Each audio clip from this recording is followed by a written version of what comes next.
The diplomatic shuttle descended through the purple clouds of Ryan Prime, and Princess Jiwoo felt her chest tighten, with an unease she could not explain. She had been away for 3 months, visiting the frontier colonies to negotiate trade agreements. The mission had been successful, but something felt wrong. The usual traffic patterns around her homeworld were absent. No merchant vessels, no passenger liners, just silence. Her communication officer tried to reach the palace. Static answered. "Your Highness," Captain Hyunwoo said from the pilot seat. His voice carried a warning tone. "We're being scanned by military-grade sensors." Jiwoo leaned forward, staring at the viewport. As they broke through the cloud layer, her heart stopped. Imperial warships filled the sky above her capital city. Massive gray vessels bearing the red banner of the Valtech Empire surrounded the palace like predators circling wounded prey. "What is happening?"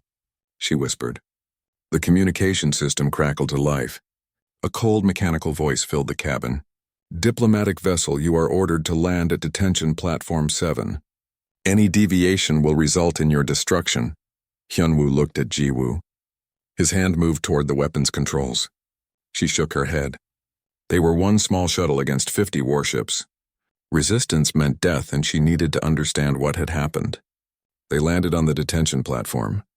Imperial soldiers in black armor surrounded the ship immediately, their weapons aimed at the exit ramp. Jiwoo straightened her formal robes and walked down the ramp with her head high. She was a princess of House Ryan, a bloodline that had ruled this world for 5,000 years before the Empire conquered them. She would not show fear. An officer approached, his face hidden behind a reflective helmet. "Princess Jiwoo of House Ryan, you are under arrest for treason against the Empire." "Treason?" Jiwoo's voice remained steady despite the terror flooding through her. "On what grounds?" "Your father, King Taehyun, has been convicted of supporting rebel movements. His assets are seized. His bloodline is condemned." The officer gestured to his soldiers. "You will witness the consequences of betraying the Empire." They forced her into a transport vehicle. Hyunwoo tried to follow, but soldiers blocked him. She watched through the window as they bound his hands and led him away. The vehicle moved through streets she had known since childhood. The markets were empty. Buildings bore scorch marks from weapons fire. Her people had been locked in their homes. The transport stopped at the central square. Jiwoo's blood turned to ice. 3 wooden platforms stood in the middle of the square. Her sisters knelt on them, their hands bound behind their backs, their royal garments torn and dirty. Harin, the eldest, still held her head high despite the bruises on her face. Sua, the scholar, stared at the crowd with analytical calm. Yejin, the poet, had tears streaming down her cheeks, but she smiled when she saw Jiwoo. "No," Jiwoo breathed. "No, please no." Thousands of Ryan citizens filled the square, held back by Imperial soldiers. Cameras hovered in the air, broadcasting this across the Empire. This was not just an execution, it was a message. Grand Admiral Kovan Rick stood before the platforms, his blue skin gleaming under the harsh lights. He was Valtech, a member of the Empire's founding species, and his eyes held no mercy. "Citizens of the Empire," his voice boomed across the square. "House Ryan has betrayed the trust placed in them. They have harbored traitors. They have questioned Imperial authority. They have forgotten their place." He turned to face the 3 princesses. "The penalty for treason is death," Jiwoo screamed. She threw herself against the transport window, but the soldiers held her back. She could do nothing but watch. Harin spoke first, her voice carrying across the silent square. "The Empire calls this justice. History will call it murder. My only regret is that I will not see the day when our people are free again." She looked directly at the camera, directly at Jiwoo. "Remember us, little sister. Remember what they took from us." The executioner raised his weapon. The shot was clean and quick. Harin fell forward, lifeless. Sua was next. She did not speak to the crowd. Instead, she whispered something to Yejin, who nodded through her tears. Then Sua closed her eyes and took a deep breath, as if she were simply going to sleep. The second shot echoed through the square. Yejin was the last. She began to recite poetry, her voice clear and beautiful despite her fear. "In the darkest night, the smallest star burns brightest. In the deepest winter, the first flower breaks through snow. They can kill the dreamer, but never the dream itself." The third shot silenced her forever. The square erupted in sounds of grief and rage. The Ryan people wept openly. held back by Imperial soldiers with shock batons. Jiwoo collapsed against the transport floor, her screams tearing from her throat until her voice broke. Grand Admiral Coven Ricks smiled at the cameras. Let this be a lesson to all who would challenge the Empire. Obedience is survival. Rebellion is extinction, he paused. There is one more traitor to be dealt with. Princess Jiwoo, youngest daughter of House Ryan, is sentenced to death. She has 5 days to surrender herself. If she does not, we will execute 1,000 Ryan citizens for every day she remains free. The broadcast ended. The transport began moving again away from the square. Jiwoo lay on the floor, broken. Everything was gone. Her sisters, her father imprisoned somewhere in the Empire's dungeons, her home, her people. The transport stopped at a service entrance to the palace. To her shock, the door opened and Hyunwoo pulled her out. 3 other guards from her personal detail were with him, all loyal to House Ryan. We have minutes, Hyunwoo said urgently. They are distracted by the crowd. We can reach your diplomatic ship. My people, Jiwoo whispered. They will kill them if I run. They will kill them anyway, Hyunwoo said gently. The Empire does not forgive, but if you live, there is hope. If you die here, everything your sister stood for dies with you. Harin's final words echoed in her mind. Remember us, little sister. Jiwoo nodded. They ran through the palace corridors, avoiding Imperial patrols. Alarms began to sound. Someone had discovered their escape. They reached the hangar where her diplomatic ship waited. Hyunwoo threw her into the pilot seat while his team held off the pursuing soldiers. Go, he shouted. Go now. Come with me, Jiwoo cried. Someone must stay to give you time. Hyunwoo smiled, the same smile he had given her when she was a child learning to fly. Your sisters did not die for nothing, princess. Make their sacrifice mean something. The ship's engines roared to life. Jiwoo's hands moved on instinct, years of training taking over while her mind screamed in anguish. The ship lifted off just as Imperial soldiers flooded the hangar. She saw Hyunwoo and his team cut down by weapons fire as she accelerated upward. Imperial fighters scrambled to intercept her. The small diplomatic ship was fast but lightly armed. Weapons fire streaked past her viewport. Her navigation computer flashed warnings as she pushed the engines beyond safe limits. She had only one chance. The hyperdrive was designed for calculated jumps between known star systems, but if she activated it randomly, inside a gravity well with no destination coordinates, it might take her anywhere, or it might tear the ship apart. Behind her, her homeworld burned. Her sisters lay dead. Her people faced genocide. Jiwoo closed her eyes and thought of Harin's defiance, Sua's calm, Yejin's poetry. Then she slammed her hand down on the hyperdrive controls. Reality twisted. The ship screamed as it tore through space-time.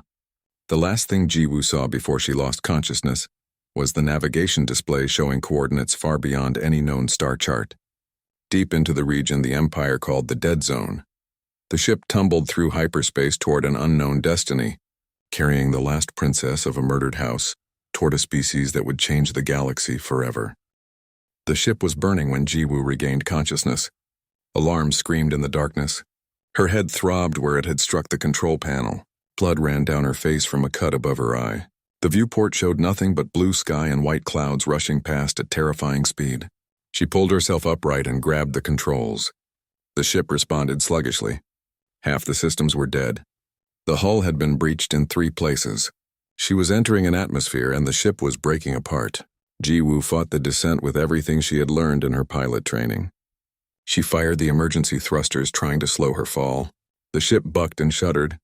Through the viewport, she saw blue water below, an ocean. She aimed for it, hoping the water would cushion the impact better than land. The ship hit the surface like a hammer striking glass. The impact threw Jiwoo against her restraints hard enough to crack her ribs. Water flooded through the breached hull. She gasped as the cold shocked her system. Her fingers fumbled with the restraint buckles. The cabin was filling fast. She got free and swam upward, following the light. Her lungs burned. Her vision darkened at the edges. Then she broke the surface, gasping and coughing. Waves rolled over her head. She struggled to stay afloat, her injured ribs sending spikes of pain through her chest with every breath. A sound reached her ears. A deep thrumming that grew louder. She turned in the water and saw aircraft approaching. They were sleek and angular, painted in gray colors completely unlike any Imperial design. Hope flared in her chest. Perhaps this world had people who could help her. The aircraft circled above her, then something splashed into the water nearby. A circular device with bright orange markings. Jiwoo swam to it and grabbed hold. The device supported her weight, keeping her head above water. The aircraft descended and a door opened in its side. Figures in dark suits dropped into the water, swimming toward her with powerful strokes. They reached her. Jiwoo saw their faces through clear helmets and her breath caught. They looked almost like her people, but different. Their skin was darker, their features softer. They had 5 fingers instead of 4. No cranial ridges. Their eyes were smaller, rounder. One of them spoke, but Jiwoo could not understand the language. It was harsh and quick, nothing like the flowing syllables of Valthek or her native Ryan tongue. The stranger reached for her and Jiwoo tried to pull away, but her strength was gone. Darkness claimed her again. She woke in a white room filled with strange equipment. Soft beeping sounds surrounded her. Something covered her face, feeding her air that tasted clean and cool. Her ribs were wrapped tightly. The cut on her forehead had been sealed with some kind of medical adhesive. Jiwoo sat up slowly. The room's door opened immediately. A female in a white coat entered, flanked by 2 males in military uniforms. The female had kind eyes and held her hands out in what seemed like a peaceful gesture. "Please," Jiwoo said in Valthek, the common language of the Empire. "Where am I?" The strangers exchanged glances. The female said something in her harsh language, then pulled out a flat device.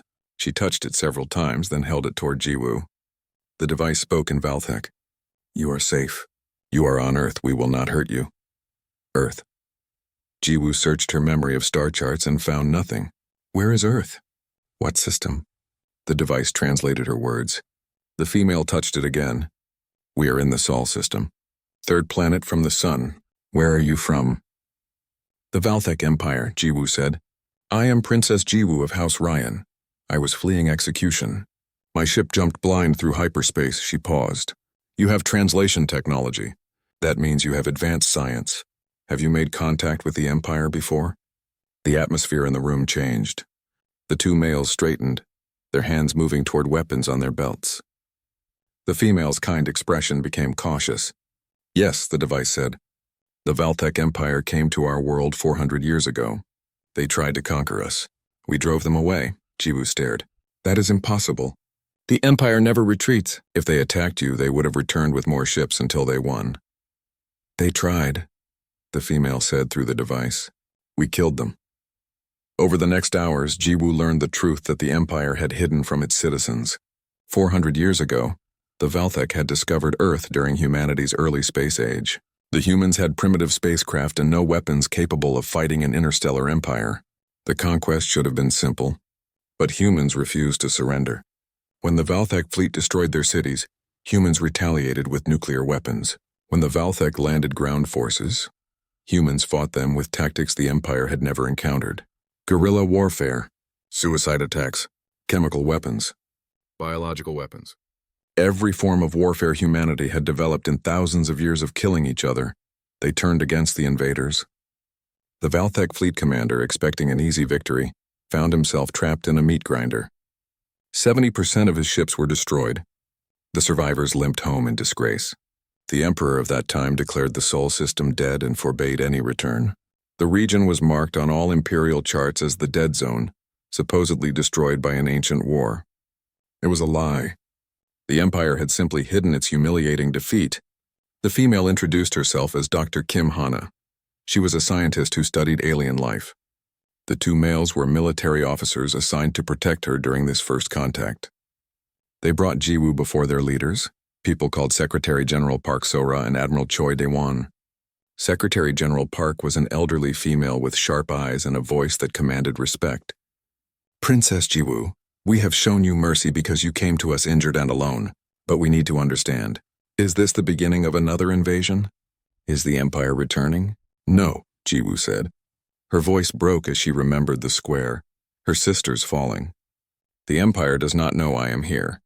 They think I died. They executed my sisters for crimes they did not commit. They sentenced me to death. I fled and my jump took me here by chance." She told them everything, about the false accusations, about watching her sisters die, about Hyunwoo sacrificing himself so she could escape. When she finished, tears ran down her face. The humans watched her with expressions she could not read. Admiral Choi spoke. You say your empire spans 3 galaxies, millions of worlds, and you expect us to believe one damaged princess and a diplomatic shuttle are the only threat? I expect nothing, Jiwoo said. I am asking for asylum, sanctuary, a place to hide until I can figure out how to avenge my sisters. If you want me to leave, give me a ship and I will go, but I have nowhere else to run. Secretary General Park and Admiral Choi spoke quietly in their human language. Then Park turned back to Jiwoo. We will grant you asylum, but in return you must help us. The Empire declared our region dead 400 years ago. That bought us time, but eventually they will return. When they do, we need to be ready. You will teach us everything you know about the Valthek, their technology, their tactics, their politics. You will help us prepare for the war that is coming. Jiwoo looked at this human leader, this representative of a species the Empire had tried to destroy and failed. She thought about what humanity had accomplished. They had faced annihilation and survived. They had driven off the greatest military power in the galaxy. They had done it with courage and determination. Her sisters had died with those same qualities. I will help you, Jiwoo said. I will teach you everything. The Empire believes fear makes them strong. Let me show you how to use that fear against them. And when the time comes when you are ready, I ask only one thing. What? Park asked. Let me return to Imperial space. Let me show the Empire what happens when they take everything from someone. Let me make them pay for what they did to my sisters, to my people, to my house. Park smiled. It was not a kind smile. It was the smile of a predator recognizing another predator. Deal, she said. Captain Lee Ji-ho was assigned as Jiwoo's liaison officer. He was younger than Admiral Choi, with a face that carried both kindness and strength. He showed her around the human facility, explained their technology, and listened as she told him about life in the Empire. Your people fought off the Valthek with nuclear weapons and courage, Jiwoo said one day as they walked through a garden on the facility grounds. That is remarkable, but I must tell you the truth. The fleet that attacked you was a small expeditionary force. The Empire has thousands of ships, millions of soldiers. If they come again, it will not be with a few dozen vessels. It will be with everything they have. Ji-ho nodded. We know. That is why we have spent 400 years preparing. We have ships now. Real warships.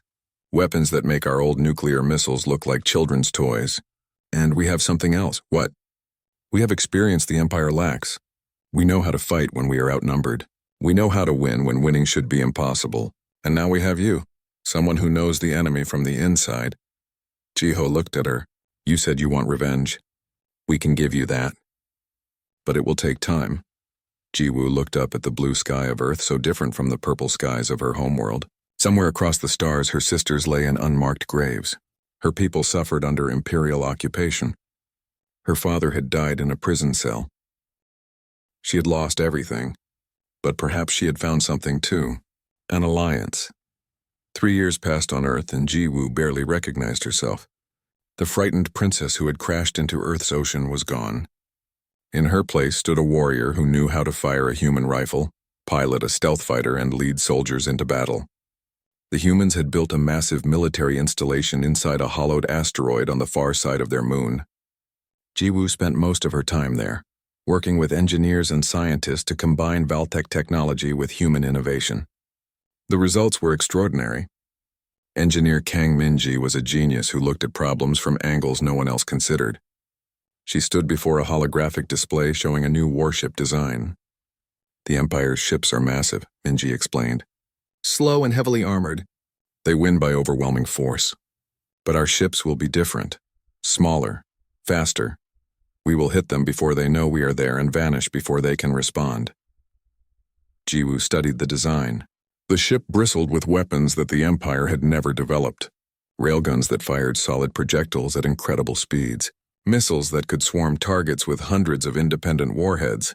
Electronic warfare systems designed to paralyze enemy ships. This is brilliant, Jiwoo said. But you only have 12 ships built. The Empire will have hundreds at any major battle. Then we do not fight major battles, Commander Yoon Tae-yang said. He was a special forces officer with scars on his face and ice in his eyes. We fight like humans have always fought against superior enemies. We strike where they are weak. We avoid where they are strong. We make them afraid to leave their bases. Jiwoo was learning that human military Doctrine was built on principles the Empire considered dishonorable: ambushes, deception, attacking supply lines instead of fighting glorious battles. But she was also learning that honor meant nothing when you were dead. She spent hours each day training with human soldiers. They taught her close combat techniques that relied on speed and leverage instead of strength. They taught her how to shoot, how to move under fire, how to think 3 steps ahead of the enemy. Captain Lee Ji-ho was always nearby. Over 3 years, their professional relationship had deepened into friendship and then something more. He understood her pain because he had lost people too. His parents had died in a training accident when he was young. He knew what it meant to carry grief like a weight on your shoulders. One evening, they stood on the observation deck of the asteroid base, looking out at Earth floating in the darkness. "Do you miss your home?" Ji-ho asked. "Every day," Ji-woo said. "But I can never go back. The Empire would execute me the moment they found me, and they have turned my people against me. Imperial propaganda says I was part of my father's treason, that I fled like a coward while my sisters died with honor." "Then we will change the narrative," Ji-ho said. "When you return, you will not return as a fugitive. You will return as the leader of an army. We will broadcast the truth about what the Empire did. We will show your people that you never stopped fighting for them." Ji-woo looked at him. "Why are you helping me? Your people have no obligation to fight my battles." "The Empire is everyone's enemy," Ji-ho said. "They tried to destroy us once. They will try again. Better to fight them now on our terms than wait for them to come here." He paused. "And I am helping you because you deserve justice. Your sisters deserve to live. The Empire must answer for what they did." Something passed between them in that moment, an understanding that went deeper than words. Ji-woo leaned her head against his shoulder and he put his arm around her. They stood like that for a long time, finding comfort in shared silence. The next day brought news that shattered Ji-woo's fragile peace. Admiral Choi called her to his office with a grim expression. "We have been monitoring Imperial transmissions," he said. "We picked up something you need to hear." He played a recording. It was in Valtech, a news broadcast from the Empire's official channels. The announcer's voice was cold and factual. "Former King Taehyun of House Ryan has died in Imperial custody. Prison officials report he succumbed to illness. His body has been cremated according to standard protocol for traitors. The Emperor has declared House Ryan extinct and redistributed their territories among loyal houses." Ji-woo felt the world tilt. She gripped the edge of Admiral Choi's desk to keep from falling. Her father was dead. She had known it was likely, but hearing the confirmation made it real. She was truly alone now, the last member of her family. "I am sorry," Admiral Choi said quietly. Ji-woo did not cry. She had no tears left. Instead, something cold and hard settled in her chest. The last part of her that had hoped for mercy, for redemption, for some peaceful resolution, died with her father. "When do we leave?" she asked. "Are you sure you are ready?" "I have been ready since the day I watched my sisters die," Ji-woo said. "The Empire has taken everything from me, my family, my home, my name. Now I take everything from them." The fleet departed Earth on a cold morning 3 years after Ji-woo's arrival. 12 human warships, each crewed by professionals who had trained their entire lives for this mission. 2,000 soldiers, enough supplies to sustain a long campaign. Ji-woo stood on the bridge of the lead ship, the Indomitable, with Captain Ji-ho at her side. She wore armor that combined Valtech design with human materials. On her chest, she bore the crest of House Ryan, the silver phoenix that symbolized rebirth from ashes. "All ships report ready," the communications officer said. Ji-ho looked at Ji-woo. "Last chance to change your mind." "No," Ji-woo said. "We go forward. We find the remnants of my people who still resist. We build an alliance, and then we make the Empire remember why they should fear the name Ryan." The fleet jumped to hyperspace, leaving Earth's solar system behind. They had weeks of travel ahead, during which Ji-woo would record a message to be broadcast across the Empire when the time was right. She sat in her quarters with a camera recording. She spoke in Valtech, her voice clear and strong. "I am Princess Ji-woo of House Ryan. The Empire declared me dead. They were wrong. They executed my sisters for treason they did not commit. They imprisoned my father until he died. They tried to erase my house from history. But you cannot kill an idea. You cannot execute hope." She leaned closer to the camera.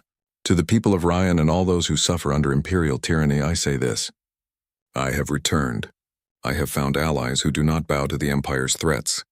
I have learned how to fight like humans fight, with courage and determination and the refusal to surrender. The Empire believes I am weak because I am alone. Let me show them what one person can do when they have nothing left to lose. She paused, thinking of Harin's final words. Sua's calm acceptance, Yejin's poetry. My sisters died telling the Empire that their dream of freedom would never die. I am that dream made flesh. I am the storm that comes after silence. I am the reckoning the Empire has earned. She ended the recording and sent it to Jiho for safekeeping. When the moment was right, when they had built enough strength, they would broadcast it across every Imperial channel. Let the Empire know she was coming. That night Jiho came to her quarters. They did not speak about the mission or the battles ahead. Instead, he held her as she finally let herself mourn. She cried for her sisters, for her father, for the childhood she had lost and the innocence she would never regain. I am afraid, she whispered. What if I fail? What if I lead these people to their deaths for nothing? Then we die fighting, Jiho said. But I do not think we will fail. You know why? Why? Because you have something the Empire lost long ago. You remember what it means to care about people more than power. Your sisters died for that principle. Your father held on to it even in prison, and that is worth fighting for. Jiwoo nodded against his chest. She did not know if they would succeed.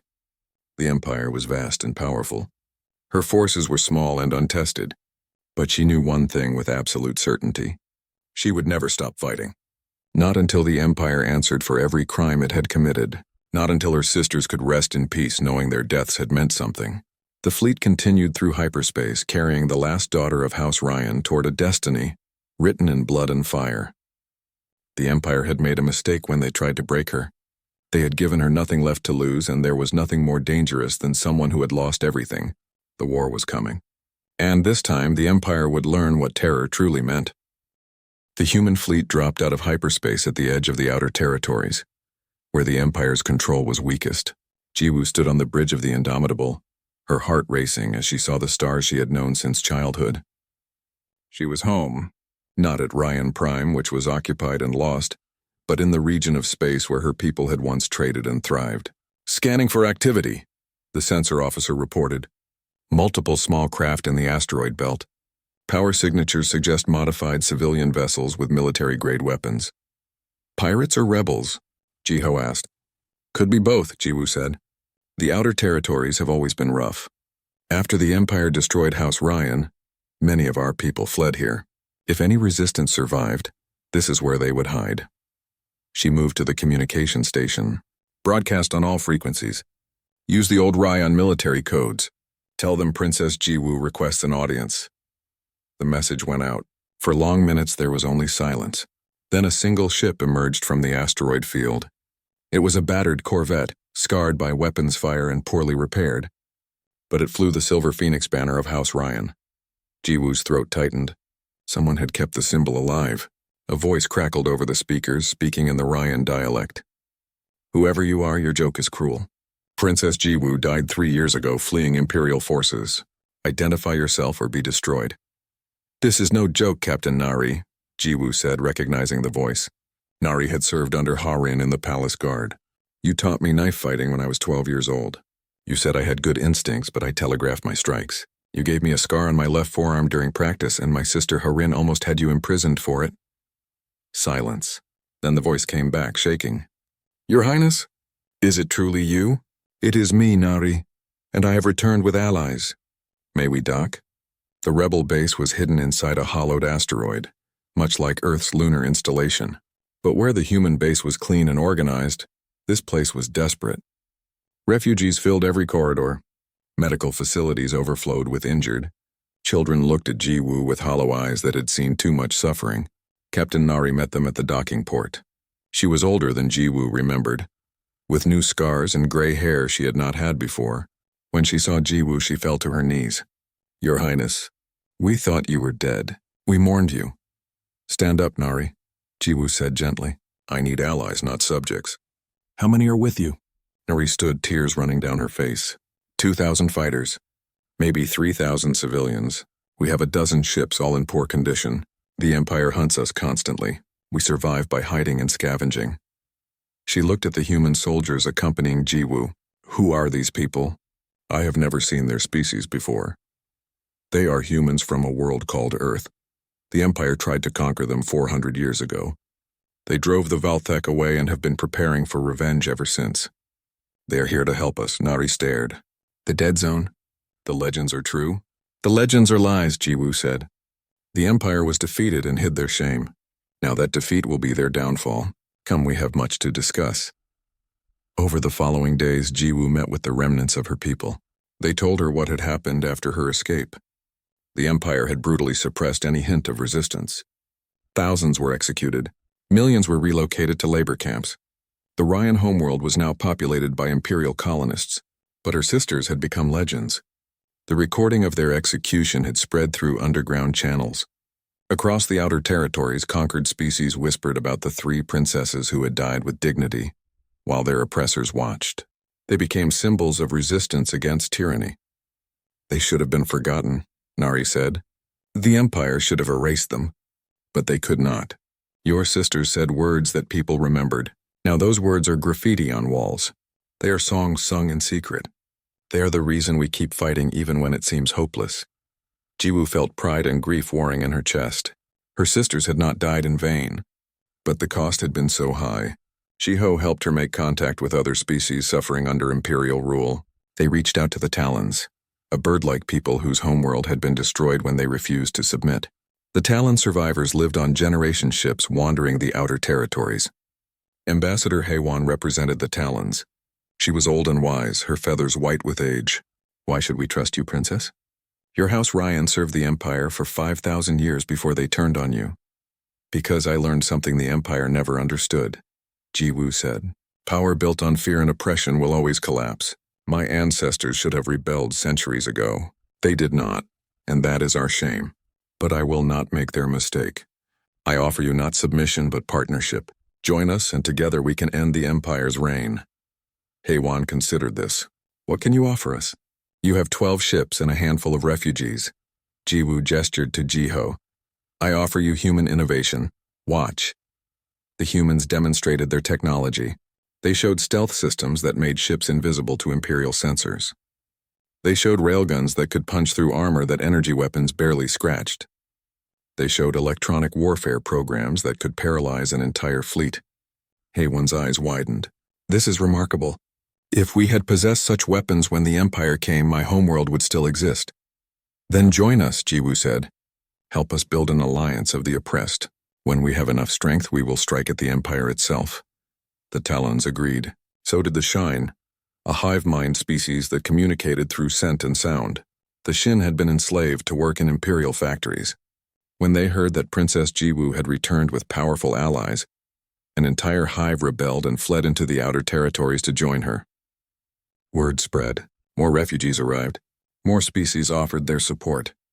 Jiwoo found herself leading not just the remnants of House Ryan, but a growing coalition of everyone the Empire had wronged.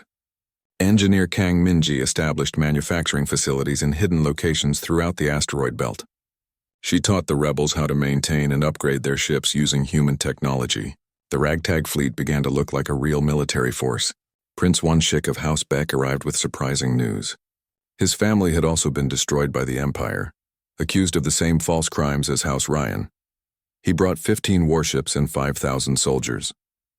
The Empire fears any house that grows too strong, Wonshik said. He was older than Jiwoo, scarred and bitter. They destroy us before we can challenge them.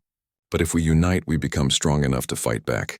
The alliance grew. Within 6 months, Jiwoo commanded 60 ships and 15,000 fighters. It was still tiny compared to the Empire's millions, but it was a start. Commander Yun Taeyang trained the rebel forces in human tactics. The Empire expects you to fight with honor, he told them. They expect you to meet their fleets in open battle where their superior numbers will crush you. Do not give them what they expect. Strike their supply lines, destroy their communication relays. Make them afraid to venture into the outer territories. The rebels listened. They learned, and when they were ready, they struck. The first target was an Imperial supply convoy carrying weapons and armor to an occupation force. The rebels ambushed it with human stealth ships, destroyed the escorts, and captured the supplies. The Empire lost valuable resources, and the rebels gained equipment they desperately needed. The second target was a communications hub that coordinated Imperial forces across 3 sectors. Commander Yoon led a special forces team that infiltrated the station, planted explosives, and escaped before the Empire knew they were there. The explosion left Imperial forces blind and unable to coordinate. The third target was a prison moon where political prisoners were held. Nari led the assault, remembering how her own friends had been imprisoned after the fall of House Ryan. The rebels freed 5,000 prisoners, including several nobles from fallen houses. Among the freed prisoners were people who had witnessed the execution of Jiwoo's sisters. They shared recordings they had kept hidden. Jiwoo watched the footage again, forcing herself to see every moment. Harin's defiance. "Remember us, little sister." Sua's calm acceptance as she faced death with scientific curiosity. Yijin's poetry. "They can kill the dreamer, but never the dream itself." Jiwoo stood before her assembled forces, thousands of beings from a dozen species, all united by their suffering under Imperial rule. She played the recording for them. Let them see what the Empire had done. Let them understand why this fight mattered. When the recording ended, silence filled the hangar. Then someone started chanting, "Ryan! Ryan! Ryan!" Others joined. The chant grew until it shook the walls. Jiwoo raised her hand for silence. "The Empire believes they ended House Ryan when they executed my sisters. They were wrong. My sisters planted seeds that day. Seeds of resistance. Seeds of hope. Those seeds have grown into the forest you see around you. We are the children of those who refuse to submit. We are the inheritors of their courage." She drew her blade, a weapon that had belonged to Harin. "The Empire has enjoyed 3 years of peace since they destroyed my family. That peace ends now. We will make them pay for every crime. We will free every prisoner. We will restore every fallen house. And we will show the Galax Grand Admiral Coven Rick slammed his fist onto the holographic display, scattering projected star systems like dust. "How?" he roared at his intelligence officers. "How does a dead princess lead a rebellion that has destroyed 6 of my supply convoys, captured 3 prison facilities, and liberated 2 occupied worlds?" Inquisitor Veltherax stepped forward from the shadows. She was thin and pale, her eyes cold as ice. "The reports are confirmed, Admiral. Princess Jiwoo of House Ryan is alive. She has gathered the remnants of fallen houses and conquered species. More concerning, she has allied with an unknown species possessing advanced technology." "Unknown?" Coven Rick sneered. "There are no unknown species. We have mapped 3 galaxies. Nevertheless, the evidence is clear." Veltherax brought up sensor data. "These vessels use stealth systems we cannot detect. Their weapons pierce our shields with ease. Our analysts believe they come from the dead zone." Coven Ricks went still. "That is impossible. The dead zone was sterilized 400 years ago." "Unless it was not," Veltherax said softly. "Unless the fleet sent there was defeated and the survivors lied to hide their shame." The temperature in the room seemed to drop.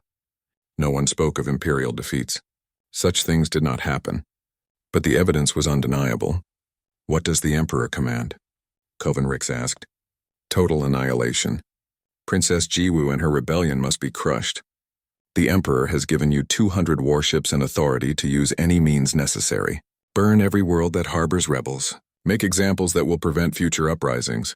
Coven Ricks smiled without humor. "It will be my pleasure." The Empire's response was swift and brutal. 200 warships descended on the outer territories like a hammer. They destroyed rebel outposts without warning. They glassed colonies suspected of supporting Jiwoo. They showed no mercy. Jiwoo watched from the Bridge of the Indomitable as sensor data showed Imperial forces overwhelming her people's positions. Her carefully built network of bases was being torn apart. "We need to evacuate," Jiho said urgently. "Pull back to the deep outer territories where they cannot follow. And abandon everyone who cannot run fast enough." Jiwoo's voice was tight with rage and despair. "These are my people. I will not leave them." "If you die here, the rebellion dies with you," Jiho said. "Sometimes retreat is the only way to survive." Prince Wonshik's face appeared on the communication screen. His ship was under heavy fire. "Your Highness, the main base at Sector 12 is lost. I am ordering evacuation, but we cannot save everyone. The Empire is executing civilians as we speak." Jiwoo watched the sensor displays showing hundreds of life signs winking out. Each one was a person, someone's mother or father or child, dead because they had dared to hope for freedom. Pull back, she said, the words tasting like ash. All forces retreat to Rally Point Omega. We will regroup and find another way to fight. The retreat was chaos. Ships fled in every direction. Some made it to safety. Others were hunted down and destroyed by Imperial forces. The rebellion lost half its fleet in 3 days. They regrouped at a hidden facility deep in an uncharted nebula. Jiwoo walked through corridors filled with wounded and traumatized refugees. The victory and hope from weeks ago had turned to ashes. Captain Nari found her in the medical bay, staring at a young child who had lost both parents in the Imperial attack. Your Highness, we need to discuss strategy. Strategy? Jiwoo laughed bitterly. We are being crushed. The Empire has unlimited resources. We have refugees and broken ships. Then we fight differently, Commander Yoon Tae-yang said, joining them. The Empire wants a decisive battle where their numbers crush us. We do not give them that battle. We make this a war of attrition. Small strikes. Hit and run. Bleed them slowly until they give up. They will never give up, Jiwoo said. You do not understand the Empire. They will kill millions to stop us. They will turn the outer territories into a graveyard. Let them try, Yoon said. Every atrocity they commit turns more people against them. Every civilian they kill creates 10 new rebels.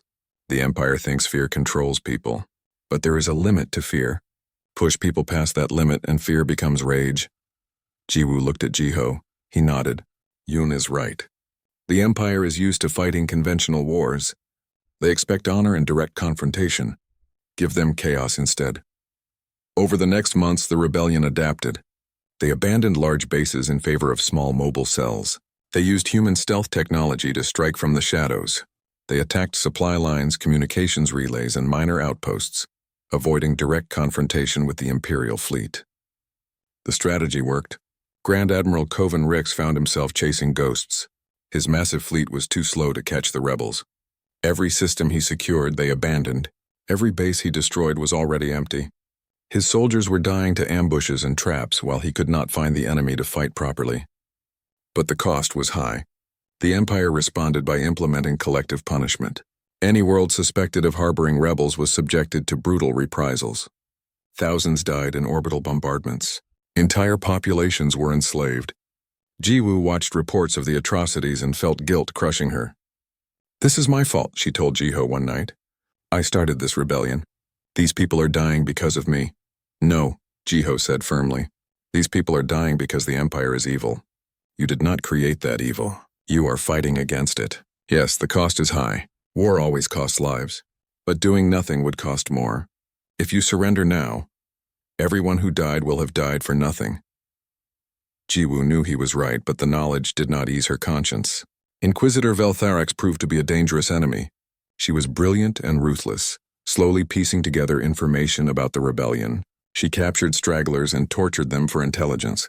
Most died without revealing anything, but eventually she caught a human scout ship. The human crew fought until their ship was disabled. When Imperial forces boarded, the humans triggered explosives rather than be captured. But one crew member was thrown clear by the blast, unconscious but alive. Veltharax questioned the human personally. She used drugs, pain, sensory deprivation, every technique the Empire had developed over millennia. The human, a young pilot named Tai Sun, lasted 3 days before his mind broke. He did not reveal Earth's location. The conditioning and training held, but he confirmed that the unknown species came from the dead zone.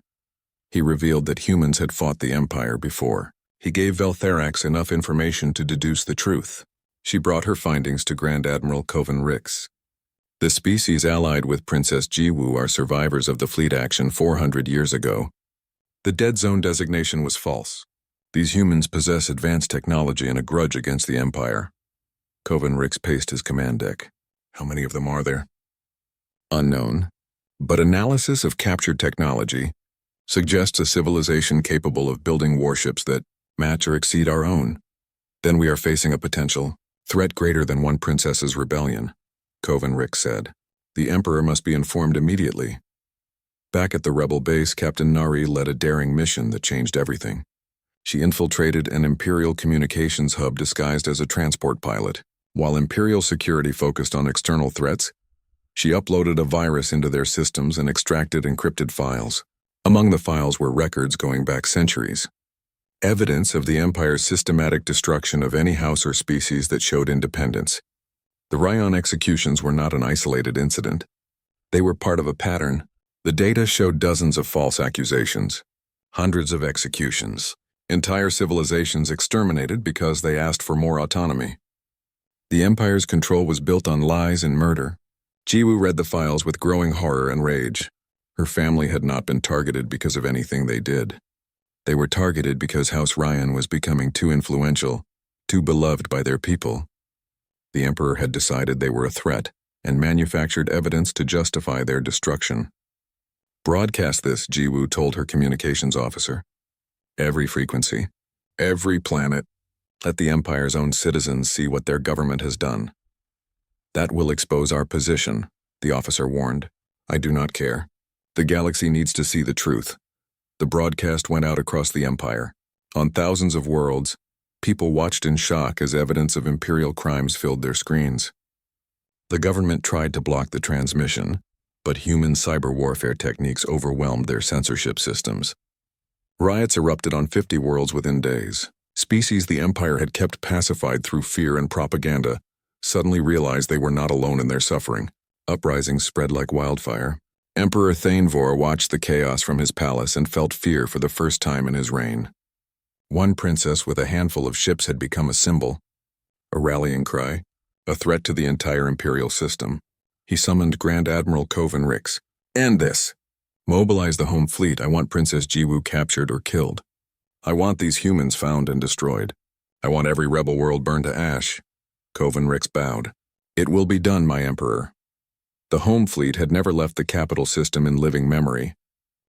300 warships, the rebel fleet assembled at the edge of imperial space, preparing for what everyone knew might be their final battle. 150 ships from a dozen species, united under the Silver Phoenix banner of House Ryan. It was the largest force Jiwoo had ever commanded, and it was still hopelessly outnumbered. Jiwoo stood on the bridge of the Indomitable, watching the fleet organize into attack formations. Captain Jiho worked beside her, coordinating with the human commanders. 3 years of working together had made them a seamless team, able to anticipate each other's thoughts. Final ship count confirmed, Jiho reported. 148 combat vessels, 20 support ships, 15,000 fighters, against the Imperial Home Fleet's 300 capital ships and unknown fighter strength, plus orbital defense platforms, planetary shields, and garrison forces, Commander Yoon added. He did not sound discouraged. Human military doctrine taught that numbers only mattered if you fought a conventional battle, but we are not fighting their kind of war. The plan was audacious to the point of madness. They would not engage the home fleet directly. Instead, they would jump into the Valthek Prime system at multiple points, creating chaos and confusion. While the Imperial forces tried to respond, the rebels would broadcast the evidence of Imperial crimes on every frequency, overwhelming the censorship systems. The goal was not to destroy the Empire militarily. It was to destroy it politically. Make the citizens of Valthek Prime see the truth. Make them question their government. Turn the Empire's own people against their rulers. We are getting a transmission from Earth, the communications officer announced. Admiral Kim Jae-sung's face appeared on the screen. He was older than Jiho, with gray hair and the bearing of someone who had seen many battles. Princess Jiwoo, the Earth Defense Council has authorized military intervention. We are sending 20 additional warships and 5,000 Marines. We should arrive at Valthek Prime shortly after you begin your attack. Jiwoo felt her throat tighten. Admiral, this will expose Earth's location. The Empire will know humans survived. Yes, Jae-sung agreed. But we discussed this. If we hide while you fight alone, we are cowards. If the Empire is going to learn about us, let them learn while we are helping tear them down. Humanity owes you that much. Jiho smiled at the screen. Try not to have all the fun before we arrive, Admiral. No promises, Captain, Jae-sung replied, and the transmission ended. Jiwoo looked around the bridge at the humans who had become her family. Jiho, who had shown her that love could grow even in the shadow of grief. Commander Yoon, who had taught her that honor meant fighting for what was right, not following empty traditions. Engineer Kang Min-ji, who had given the rebellion the tools to fight back. Thank you, she said simply. For everything. Thank us by surviving, Yoon said. Now let us go upset some tyrants. The fleet jumped to hyperspace. The journey to Valthek Prime took 6 hours. Jiwoo used the time to record a message that would be broadcast the moment they arrived. Citizens of the Valthek Empire, she began. I am Princess Jiwoo of House Ryan. 3 years ago you watched my sisters die. You watched the Empire execute them for crimes they did not commit. You were told this was justice. It was murder. She paused, letting the words sink in. I have spent these years gathering evidence. Records of the Empire's crimes. Proof that my family was not unique. For centuries, your government has eliminated anyone who questioned their authority. They have destroyed houses, enslaved species, and murdered billions, all while telling you this was necessary for peace and stability. She leaned forward, her eyes intense. I am broadcasting proof of these crimes. Watch. See what your empire has done in your name. And then decide, will you continue to support tyranny, or will you stand with those of us who fight for freedom? The fleet dropped out of hyperspace at 12 different points around Valthek Prime. The Imperial home fleet was caught off guard, scattered across the system. Alarms blared. Ships scrambled to respond. But the rebels were already moving. Human stealth ships appeared behind communication satellites and began broadcasting Jiwoo's message. The virus Captain Nari had planted months ago activated, overriding censorship protocols. Every screen on Valthek Prime suddenly showed Princess Jiwoo, alive and defiant, followed by evidence of Imperial crimes. Grand Admiral Kovan Rick screamed orders from his flagship. Intercept those vessels. Restore communications control. Deploy fighters! But the chaos was too great. The rebels were everywhere and nowhere, jumping in and out with human FTL precision. Drone swarms overwhelmed Imperial targeting computers. Cyber warfare paralyzed command ships. The massive Imperial fleet found itself unable to coordinate. Jiwoo piloted a fighter herself, leading a squadron toward the orbital defense platforms. Captain Nari flew on her wing, along with a dozen elite pilots from various rebel species. They weaved through the crossfire, using human evasion techniques that confused Imperial gunners. Platform 7 locked on us, Nari warned. Break left, Jiwoo ordered. The squadron scattered as energy beams raked through space. They regrouped and attacked from a different angle, targeting the platform's power generators with precision strikes. The platform exploded in a ball of fire. On Valthek Prime's surface, something unprecedented was happening. Citizens had gathered in the streets, watching the broadcast on public screens. They saw evidence of atrocities committed by their government. They saw Princess Jiwoo, the woman they had been told was a traitor, revealing herself as a victim of Imperial lies. Protests erupted in the capital city. Security forces tried to suppress them, but the crowds were too large. People who had lived their entire lives under Imperial propaganda were seeing the truth for the first time, and they were angry. In the Imperial Palace, Crown Prince Theronvar watched the chaos with growing horror. He was the Emperor's son, raised to believe in the Empire's righteousness, but the evidence was undeniable. His father's government had committed atrocities and called them justice. He found Emperor Thainvor in the throne room, screaming at advisors who had no answers. Stop the broadcasts. Destroy those ships. Kill the princess! Father, Theron said quietly. Is it true? Did we execute Princess Jiwoo's sisters falsely? Thainvor spun on his son. They were a threat to stability. Sometimes sacrifices must be made for the greater good. Sacrifices? Theron stared at his father. You murdered innocent people to maintain your power. That is not the greater good. That is tyranny. You dare question me? Thainvor's face purpled with rage. I am the Emperor. My word is law. Your word is built on lies, Theron said. And now those lies have come home to destroy us. In space, the battle intensified. Grand Admiral Kovan Rix finally managed to organize a coordinated response. Imperial warships formed a battle line, concentrating their firepower. Several rebel ships were destroyed in the first volley. But then Admiral Kim Jae-sung's fleet arrived. 20 human warships dropped out of hyperspace in perfect formation and immediately engaged the Imperial line. Human railguns punched through shields that energy weapons barely scratched. Missiles swarmed Imperial ships with hundreds of independent warheads. What are those weapons? Kovan Rix demanded as his fleet took devastating losses. Why are our shields ineffective? Unknown technology, his tactical officer reported. These are the same vessels that have been supporting the rebellion. Analysis suggests they are the species from the dead zone. Kovan Rix felt ice in his stomach. The Empire had lied about the dead zone for 400 years. Now that lie was killing his fleet. Commander Yun Tai Yang led a special forces team on a daring mission. They used captured Imperial shuttles to approach the palace under false identification codes. Palace security was overwhelmed by the protests and battle above, and they failed to detect the infiltration until it was too late. Yun's team fought through the palace guard with ruthless efficiency. Human special forces training combined with 3 years of fighting the Empire made them unstoppable. They reached the throne room just as Emperor Thanevor was trying to escape through a hidden passage. "Going somewhere?" Yun asked, his weapon aimed at the Emperor's head. Thanevor drew himself up with false dignity. "I am the Emperor of the Valthek. You cannot touch me." "I think you will find we can," Yun replied. He gestured to his team. "Secure him. We are bringing him to trial." Crown Prince Theron stepped forward. "I will not resist. Take my father. Show the galaxy what he has done." In space, the battle was turning against the Empire. Grand Admiral Coven Rix's fleet was being systematically destroyed by the combined rebel and human forces. His officers were deserting or mutinying. Many came from conquered species and had no loyalty to an empire that had oppressed them.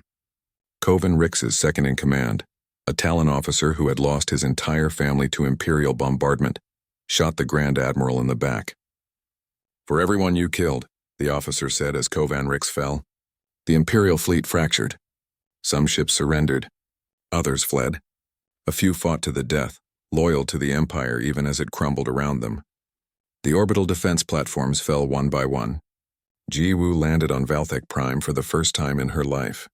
The capital city was in chaos, but it was not the chaos of destruction. It was the chaos of revolution. 6 months after the fall of the Empire, Jiwu stood at the window of what had once been the Imperial Palace throne room.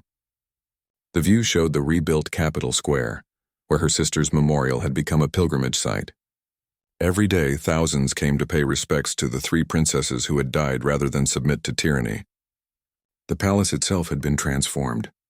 The throne was gone, melted down and turned into a monument honoring all who had died under Imperial rule. In its place was a circular council chamber where representatives from liberated worlds met to discuss the future. "Still not sleeping?" Jiho asked, entering with 2 cups of tea. He was no longer Captain Li Jiho of the human military. Now he was Ambassador Li Jiho, representing Earth in the new Galactic Confederation. "Too much to do," Jiwu said, accepting the tea. "The Confederation is holding together, but barely. Some systems want complete independence. Others want strong central authority. And there are still Imperial loyalists causing trouble in the frontier regions." "Change is messy," Jiho said. "You cannot tear down an empire that existed for 10,000 years and expect everything to be perfect immediately. What matters is that we are moving forward." The trials had been difficult. Emperor Thanevor and his closest advisors were found guilty of crimes against sentient beings. The punishment was life imprisonment, not execution. Jiwu had insisted on this, saying that the new confederation could not begin by mirroring the Empire's brutality. Some disagreed. Many wanted blood for blood. But Jiwu reminded them that her sisters had died to break the cycle of violence, not continue it. Justice did not mean revenge. It meant ensuring such atrocities could never happen again. Crown Prince Theronvar, now simply Theron, had become one of the Confederation's strongest advocates. He worked tirelessly to transform Valthek Prime from the heart of an empire into a symbol of reconciliation. The palace grounds had been opened to the public. The military installations converted to schools and hospitals.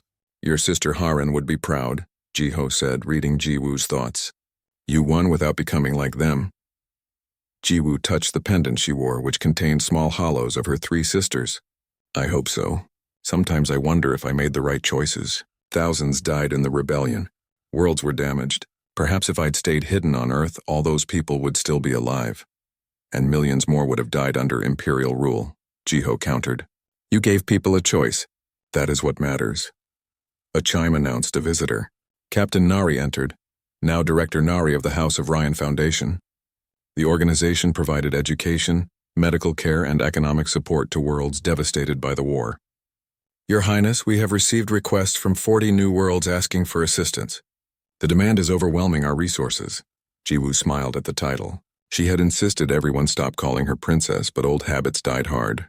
"What do we need?" More volunteers. More funding. More ships to transport supplies. Nari paused. Prince Wanshik has offered to contribute his family's remaining resources, but even that will not be enough. I will speak with the council, Jiwoo said. The Confederation needs to take responsibility for rebuilding what the Empire destroyed. This cannot fall solely on House Ryan. After Nari left, Jiwoo and Jiho walked through the palace halls toward the council chamber. The walls, once covered with portraits of emperors, now displayed art from across the Confederation. Every species, every culture represented equally. Chancellor Yunji was waiting in the council chamber. She was a Shin, one of the hive mind species that had been enslaved by the Empire. Her election as the Confederation's first chancellor had been unanimous. Everyone trusted someone who had suffered so greatly under the old regime. Princess Jiwoo, Ambassador Jiho, Yunji greeted them. The council is ready to begin. The council chamber was full. Representatives from 35 species sat in concentric circles debating the future. Jiwoo listened to the arguments about trade agreements, defensive pacts, and resource allocation. It was frustrating and slow, but it was also beautiful. These species were choosing their own path, not having it dictated by an emperor. During a break, Ambassador Haewon of the Talons approached Jiwoo. The old bird-like female who had questioned Jiwoo's intentions years ago now considered her a trusted friend. I have news from the frontier, Haewon said. Several former imperial colonies are requesting membership in the Confederation. They see what we have built here and want to be part of it. That is wonderful, Jiwoo said. It is also dangerous, Haewon warned. The Confederation is fragile. If we expand too quickly, we may collapse. Some representatives want to establish requirements for membership. Others say we should accept anyone who asks. What do you think? I think we should be cautious but not closed, Haewon said. The Empire fell because it ruled through fear. The Confederation will only succeed if we rule through consent. That means accepting those who truly wish to join, but also respecting those who prefer independence. That evening, Jiwoo visited the memorial square. She came alone, wanting time with her sisters without guards or cameras. The statues stood tall in the fading light, eternal reminders of courage and sacrifice. She placed fresh flowers at the base and sat on a bench, looking up at Harin's fierce face. We did it, sister. The Empire is gone, not destroyed completely, but broken enough that it can never oppress anyone again. Was it worth the cost? I do not know. But I know you would have made the same choice. A child approached hesitantly. She was young, maybe 7 years old, from one of the liberated worlds. Excuse me, are you Princess Jiwoo? I am, Jiwoo said gently. What is your name? Haeyeon, the child said. My teacher told us about you and your sisters. She said they died so we could be free. They did, Jiwoo said, her throat tight. I am going to be like them when I grow up, Haeyeon announced. I am going to be brave and fight for what is right. Jiwoo smiled through her tears. I hope you never have to fight the way they did. But yes, be brave, be kind. Stand up for those who cannot stand up for themselves. That is what my sisters believed in. Haeyeon ran back to her parents, who bowed respectfully to Jiwoo before leaving. Jiwoo watched them go, thinking about the future these children would inherit, a future her sisters had made possible. 20 years later, Jiwoo stood in a classroom on Earth watching young Haeyeon, now a Confederation diplomat, teach students about the rebellion. The room was full of human children, eager to learn about the events that had made their isolated world part of a galactic community. The Battle of Valthek Prime was the turning point, Haeyeon explained, using holographic displays to show the fleet movements. Princess Jiwoo's forces were outnumbered 3-1, but they had something the Empire did not. They had people fighting for freedom instead of fear, and they had humanity's support. A student raised his hand. Is it true that humans taught the rebels how to fight? Yes, Haeyeon said. Humanity had experience fighting against overwhelming odds. They shared their tactics and technology. Without Earth's help, the rebellion would have failed. Jiwoo smiled at that. She sat in the back of the classroom with Jiho, their hands intertwined. They had married 5 years after the war ended, choosing to build a life together on Earth. Jiwoo had stepped back from politics, believing the new generation needed to lead the Confederation forward. After class, Haeyeon approached them. Your Highness, Ambassador, thank you for coming. The students were honored by your presence. Thank you for keeping the history alive, Jiwoo said. It is important that people remember, not just the victories, but the cost. My sisters paid that cost. Thousands of others did too. We owe them our memory. They walked through the streets of Seoul together. Jiwoo had fallen in love with Earth over the years. The humans had a saying about finding home where you were loved, not where you were born. Earth had become her home. Do you miss Ryan Prime? Jiho asked. Sometimes, Jiwoo admitted. But it is not my world anymore. The people who live there now deserve to make it their own. I visit occasionally, but I do not belong there. They stopped at a memorial park dedicated to the human soldiers who had died helping the rebellion. Jiwoo laid flowers at the base of the monument, honoring those who had fought for a cause that was not originally their own. Your species amazes me, she told Jiho. The Empire tried to destroy you. You could have stayed hidden. Instead, you risked everything to help strangers fight for freedom. That is what humans do, Jiho said simply. We may not be the strongest or the smartest, but we refuse to accept injustice. When we see someone being hurt, we help, even if it is dangerous, even if it costs us. They returned home as the sun set, painting the sky in colors that reminded Jiwoo of her homeworld's purple clouds. Their house was small and comfortable, filled with memories from both their worlds. Photos of Jiwoo's sisters held places of honor on the walls. That night, Jiwoo dreamed of the square where her sisters had died. But in the dream, they were alive. Harin smiled at her with pride. Suan nodded with approval. Yejin recited new poetry about hope and tomorrow. You did well, little sister, Harin said. You honored our memory by living, not by dying. You built something better than what we lost,